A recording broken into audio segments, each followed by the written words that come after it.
Hey Mitch and Leanne. I hope you're getting stronger every day and feeling a little better every day. Praying for you. I just wanted to share my grandma's story with you. She was diagnosed with Parkinson's about a year or so before Brendan was born, and by the time he came along, she was starting to show a lot of the symptoms. A short time after that, she was diagnosed with a form of palsy that mimics Parkinson's, only it's more severe. It basically turns a person into a vegetable. My son, being born on her birthday, was very special, and he was her angel. And that helped her through a lot of things. They had quite a bond. I mean, even the distance, the 400 miles between us, couldn't weaken it. I could feel it. It was an amazing thing. And there were plenty of lows. Some were more serious than others. Her mind and body were being ravaged by this disease.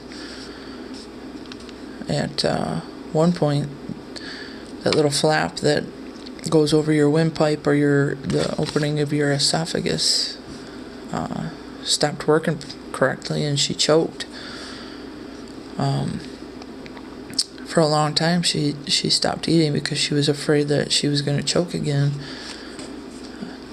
And she became pretty frail, but she bounced back and she relearned how to chew and swallow correctly.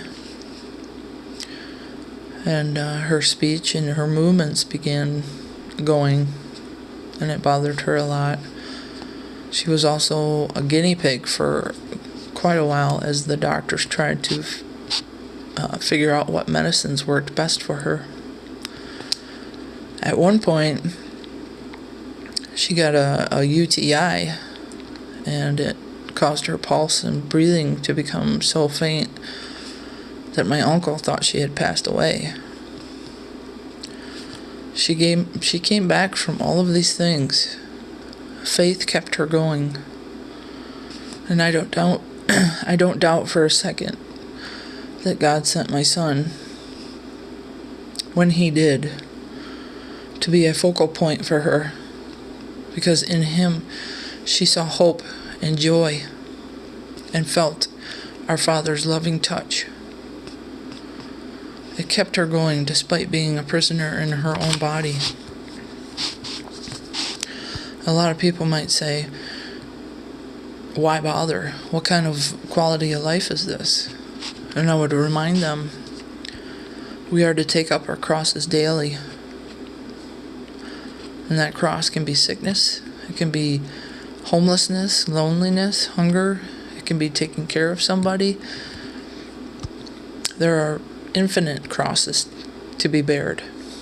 And though my grandma suffered a great deal, she took up her cross every day and chose to focus on that joy that God gave her in my son. And she made it for another 13 years to her mid-80s. God's grace gave her her grandson, her great-grandson, to be her inspiration. And it brought her a long way, longer than most people.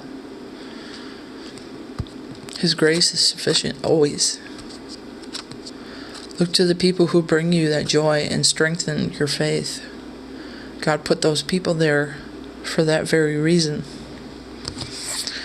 I love you guys. I'm always here for you if you need me, you know that. So reach out. I miss you.